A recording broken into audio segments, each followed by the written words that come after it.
घरको आँगनमा आएको गोमन सर्पलाई उद्धार कसरी गर्ने? यो एकदम सरल उपाय छ। तपाईँको घरको छेउछाउमा कुनै गोमन सर्प आयो र तपाईँले रेस्क्युअरलाई उद्धारको लागि बोलाउनु भयो र रेस्क्युअर चाहिँ आयो र रेस्क्युअरले कसरी उद्धार गर्छ? एकदम सजिलो उपाय जसले चाहिँ सर्पलाई पनि असर पुर्याउँदैन र मानवलाई पनि असर पुर्याउन सक्दैन। फर्स्टमा चाहिँ के गर्नु पऱ्यो भने सर्प उद्धार गर्नुभन्दा पहिला हामीले सर्प चाहिँ कहाँ छ भनेर नोटिस गर्नु पऱ्यो। त्योभन्दा पहिला के गर्नु पऱ्यो भने सर्प भएको ठाउँभन्दा अलिकति टाढा अथवा त्यसको नजिकै चाहिँ एउटा ओपन स्पेस खोज्नु पऱ्यो।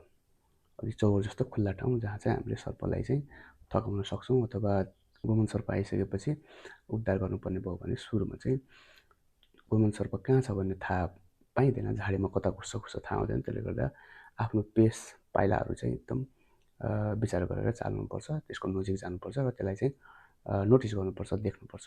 देखिसकेपछि बल्ल हामीले त्यसलाई चाहिँ खुल्ला ठाउँमा लिएर आउँछौँ। खुल्ला ठाउँमा लिएर आइसकेपछि बल्ल हामीले फर्दर प्रोसेस चाहिँ अगाडि बढाउँछौँ। र त्यो खुल्ला ठाउँमा ल्याउनुभन्दा अगाडि चाहिँ खुल्ला ठाउँ चाहिँ क्लियर गर्नुपर्छ। त्यहाँ चाहिँ मान्छेहरूको हुलुहुल्चत हुनु हुँदैन। मान्छेहरूलाई अलिकति टाढा राख्नुपर्छ। गोमन सर्प भनेपछि त्यत्तिकै पनि मान्छे डराउने हुन्छ। कतै हुप्लेस पनि हुनसक्छ, कतै अब चोटपटक लाग्न सक्छ अथवा टोक्दिन पनि सक्छ। अब हामीले सुरुमा चाहिँ सर्पलाई चाहिँ क्याप्चर गरिसकेपछि त्यो ठाउँमा भेटिसकेपछि त्यसको पुच्छर समातेर हामीले एउटा खुल्ला स्पेसमा लिएर आउँछौँ।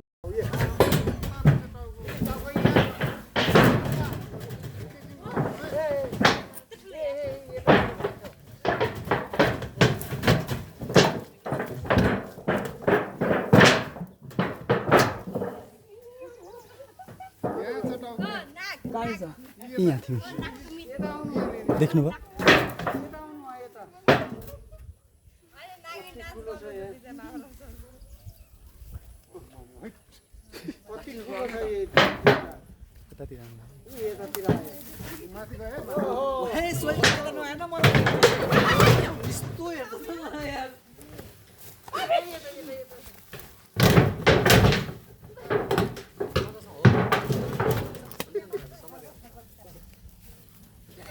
भयङ्कर छ।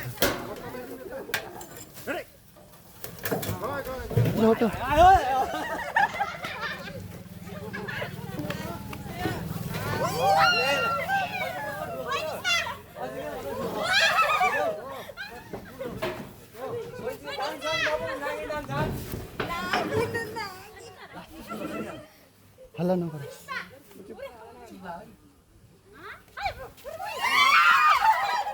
नकराउ न। अब खुल्ला ठाउँमा ल्याइसकेपछि हामीले के गर्ने भने टङ हामीले युज गर्दाखेरि के हुनसक्छ, त्यसको टाउकोहरू च्यापिन सक्छ अथवा हड्डीहरू भाँचिन सक्छ। त्यसले गर्दाखेरि हामीले हुक अथवा ब्यागको मेथडबाट अथवा ब्यागको फ्रेम र हुक भइसकेपछि हामीलाई सर्प उद्धार गर्न खासै गाह्रो हुँदैन। हामीले सुरुमा के गर्छौँ भने सकभर हुकको सहाराले र पुच्छर समातेर ब्यागलाई चाहिँ त्यसको टाउकोमा फसाउने प्रयास गर्छौँ। किनभने गोमन सर्पको के हुन्छ सधैँ यसरी हुड फैलिएको हुन्छ। हुड फैलिसकेपछि हामीले डर मान्नुभन्दा पनि त्यो हुड भनेको हामीलाई चाहिँ एडभान्टेज हो। अब त्यो हामीसँग भएको ब्यागको फ्रेम चाहिँ त्यसको टाउकोमा सजिलै घुसाउन सक्यौँ भने मजाले हामीले सर्प उद्धार गर्न सक्छौँ अथवा ह्यान्डल गर्न सक्छौँ। अब अँध्यारो ठाउँमा जानु पऱ्यो भनेपछि सर्प चाहिँ एकदम अब कन्फ्युज हुन्छ, झोलामा चाहिँ लटपटिसकेपछि हामीले मजाले भित्र हाल्न सक्छौँ।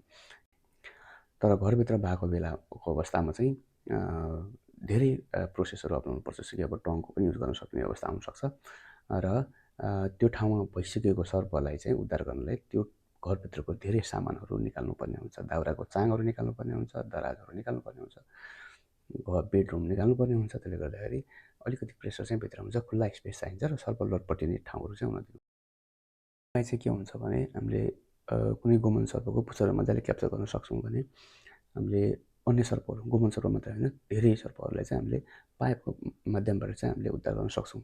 हामीसँग एउटा टङ हुक हुन्छ, त्यो हुकले सपोर्ट दिएर त्यसको पुच्छर क्याप्चर गरेर त्यसपछि हामीले चाहिँ त्यसको टाउकोको डिरेक्सन चाहिँ हामीले पाइपमा छिराएर त्यसको पछाडि चाहिँ ब्याग राखेर हामीले मजाले ह्यान्डल गर्न सक्छौँ।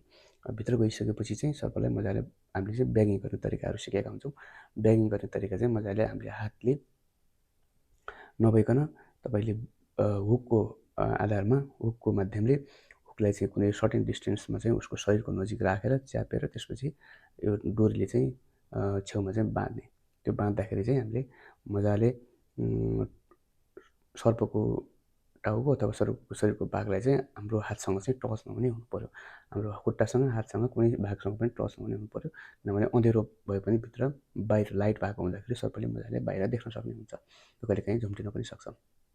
त्यसले गर्दाखेरि सर्पलाई सकभर त्यसको त्यो स्पेस चाहिँ भित्र यसरी क्रिएट गर्ने कि धेरै स्पेस भएर त्यो चाहिँ हामीलाई झम्टिन आउन नसकोस् है।